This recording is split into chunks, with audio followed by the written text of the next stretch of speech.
ದೇಹದೊಳಗೆ ದೇವಾಲಯವಿದ್ದು ಮತ್ತೆ ಬೇರೆ ದೇವಾಲಯವೇಕೆ?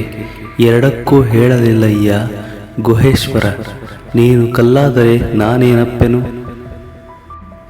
ದೇಹವೇ ದೇವಾಲಯ, ಅದರೊಳಗಿನ ಪ್ರಾಣ ಲಿಂಗ ಅಂದರೆ ದೇವರು.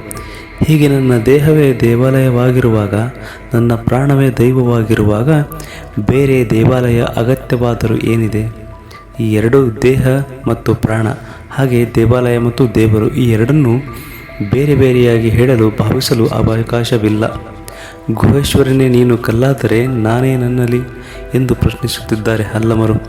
ಇದೊಂದು ಉನ್ನತ ಸ್ಥಿತಿ. ಸಾಧಕರು ಮತ್ತು ಸ್ಥಿತಿಗೆ ಶಿವನೇ ನಾನು ಶಿವೋಹಂ ಎಂದು ಅನುಭವಕ್ಕೆ ಏರಿದ ಸ್ಥಿತಿ. ಇಂತಹ ಸಾಧಕ ಶಿವನನ್ನು ಕಲ್ಲಾಗಿ ಕಲ್ಪಿಸಿಕೊಳ್ಳಲು ಸಾಧ್ಯವಿಲ್ಲ.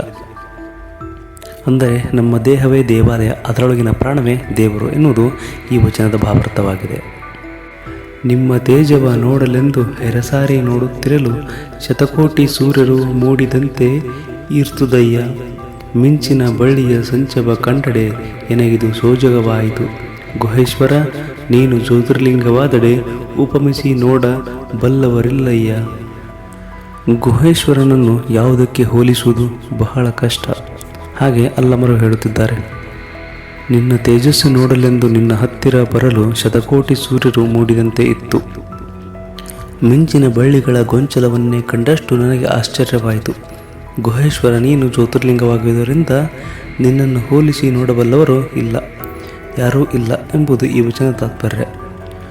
ಗಗನವೇ ಗುಂಡಿಗೆ, ಆಕಾಶವೇ ಅಗ್ಗವಣಿ, ಚಂದ್ರ ಸೂರ್ಯರಿಬ್ಬರು ಪುಷ್ಪ ನೋಡ. ಬ್ರಹ್ಮಧೂಪ ವಿಷ್ಣು ದೀಪ, ರುದ್ರನೋಗರ ಯಶದಾನ ನೋಡ.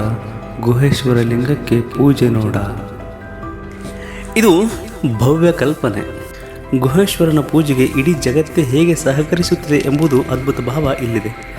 ಗಗನವೇ ಕಳಶವಾಗಿದೆ, ಆಕಾಶವೇ ಪವಿತ್ರ ಜಲವಾಗಿದೆ, ಅಂದರೆ ಅಂತರಿಕ್ಷ ಮುಗಿಲು ಮೋಡ ಅಗ್ಗವಣಿಯಾಗಿದೆ. ಹಗಲು ರಾತ್ರಿಗಳನ್ನು ಬೆಳಗುವ ಸೂರ್ಯ ಚಂದ್ರರೇ ಪುಷ್ಪಗಳಾಗಿದ್ದಾರೆ. ಸೃಷ್ಟಿ ಸ್ಥಿತಿ ಲಯಗಳಿಗೆ ಹೆಸರುವಾಸಿಯಾದ ಬ್ರಹ್ಮ ವಿಷ್ಣು ಮಹೇಶ್ವರರಲ್ಲಿ ಗುಹೇಶ್ವರ ಲಿಂಗದ ಪೂಜೆಗೆ ಕ್ರಮವಾಗಿ ಧೂಪ ದೀಪ ಮತ್ತು ಪ್ರಸಾದವಾಗಿದ್ದಾರೆ. ಒಟ್ಟಾರೆ ಇಡೀ ಬ್ರಹ್ಮಾಂಡವೇ ಗುಹೇಶ್ವರನ ಪೂಜೆ ಸಲ್ಲಿಸುತ್ತಿದೆ, ಅಂದರೆ ಶರಣಾಗಿದ್ದಾರೆ. ಪ್ರತಿನಿತ್ಯ ಸುತ್ತಮುತ್ತಲೆಲ್ಲ ಈ ವಿಶ್ವದ ಆರಾಧನೆ ನಡೆಯುತ್ತಿದೆ.